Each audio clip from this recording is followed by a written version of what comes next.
We're back at VGN. I'm sitting actually with Kevin Sorbo. Kevin, thanks for taking the time. And I asked you a question earlier. How long or what's the earliest age you can remember playing video games at? See, because you're gonna age me now, and I've been. No, we don't have to age you. It was that Pong game. It was that dink, dink, dink, dink. That was it. We were in California. We were talking to Michael Ironside, and we asked him what was his first video game, and he did the same type of thing. Couldn't remember the name of it, but he did the Pong thing. Now, how often do you play, and what games have you been checking out lately? Well, now I'm kind of, since I shot in Vancouver with Andromeda for 5 years, I got to know the EA Sports guys pretty well since I got such a big base up there. And I did a lot of charity work with them, and, in return they sent me all these games.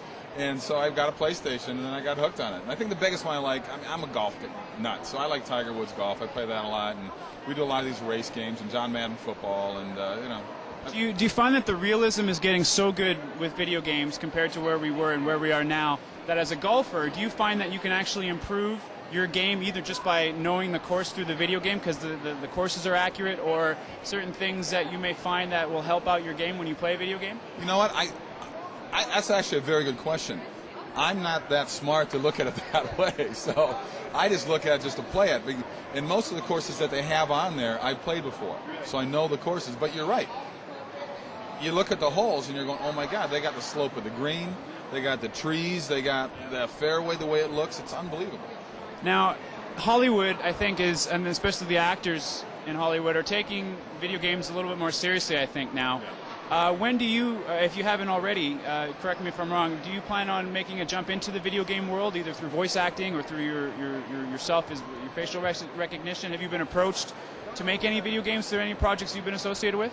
There's actually a couple of them that just in the last year I've done some auditions for voiceovers on. Haven't gotten anything yet, but I mean they've called me in to meet with me, and I can't give you the names of because I can't remember them. But that stuff's happening. I was always shocked they never did a game of Hercules or Andromeda. Yeah. To me, it's like a no-brainer for both of them, and there you can bring it to those Bozo Studios, because I swear to God, I'm amazed anything gets done in Hollywood. Well, I mean, a good video game will save a hardcore fan base with, like I think that's been one of the successes to the Star Wars franchise is their video games. The new movies may haven't been so popular, but the video games that keep coming out maintain that hardcore fan base. And, this being a Gene Roddenberry show, Andromeda, to me it just follows suit that you would do something, because our show is different from those other Star Trek shows, so you have different places to go to, different villains, you have different designs of looking ships and stuff like that. Get it out there, let the kids play. Word of mouth gets it out there, becomes good. And, as well as Hercules. I mean, I just found it, I'm shocked at some of the stuff that's bypassed, but I think they're learning, and DVD sales as well can save movies. So there's all these other outlets that can help a franchise. Do you mind if I ask a question about Gene Roddenberry? Did you meet him? Did you know him at all? I never got to meet Gene Roddenberry. My perspective on it, I almost equivalent the death of Gene Roddenberry with the death of Jim Henson. People who you really can't replace. The thing about Gene, what do you think made him so special that made him such a success when he was around? Well, I think the biggest thing, I'm a big Star Trek fan. I love the original series. And for one thing, when Majel Roddenberry, I met her, and when she came to me back in 1999, the last year of Hercules, and said, now your series is done in 3 months, you're looking for something else, I have a project my husband wrote back in 1969. They did a pilot with the actor by the name of John Saxon. There's a lot of people out there that would know who that is. And the pilot was never picked up. He played the character, I played Captain Dylan Hunt. She goes, my husband always liked this, I think he would love you in the role, would you be interested? I went to her house in Bel Air, I sat in his desk, I read his archives. His office is still the same way it's always been, and there's a lot of people here would pay big money to be able to sit at that desk and go in that house, and it was a pretty cool thing to do.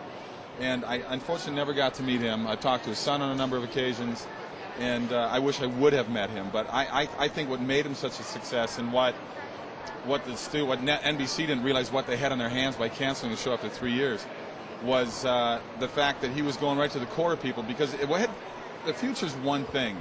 In dealing with the special effects or whatever, that stuff is all cool in itself. But really it came down to the actors and the words that the writers wrote for those actors to say. The heart, the humanity, the chemistry. Soul, the chemistry, the passion. That's what you tune into. I mean, I love to see Spock and Bones go at it, and Spock in his subtle, sarcastic way, and Bones just getting pissed off. I mean, to me, that was a great part of their relationship. Well, thank you very much, Kevin Sorbo. Keep gaming, and good luck with that. Thanks very much, sir.